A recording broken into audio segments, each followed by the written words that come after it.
მივიღეთ ინფორმაცია, რომ რამდენიმე ჩვენი აქტივისტი დაახლოებით 6-7 ადამიანი, შეიძლება მეტიც, რომ ეს რაღაცა ძალიან ქაოტურად ხდება.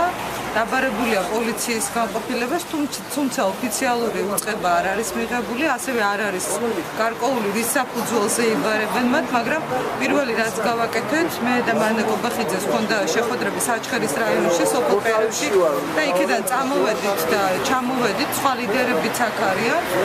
უზრუნველყავთ სასწრაფოდ, რომ მათ ყავდეთ ადვოკატები, რომ დაკითხვის დროს, ეხლა ადვოკატებთან ერთად წავიდნენ, ადვოკატებმა უზრუნველყო მათი უფლებების დაცვა.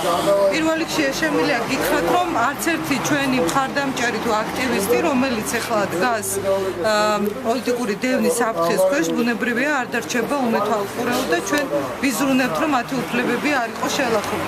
დეტალებს რაც შეეხება, რატომ იბარებენ მათ და არის თუ არა რაიმე სამართლებრივი საფუძველი, ჩვენ დავალოდებით დაკითხვის დასრულებას, როდესაც ადვოკატების საშუალებით ამ ინფორმაციას მივიღებთ.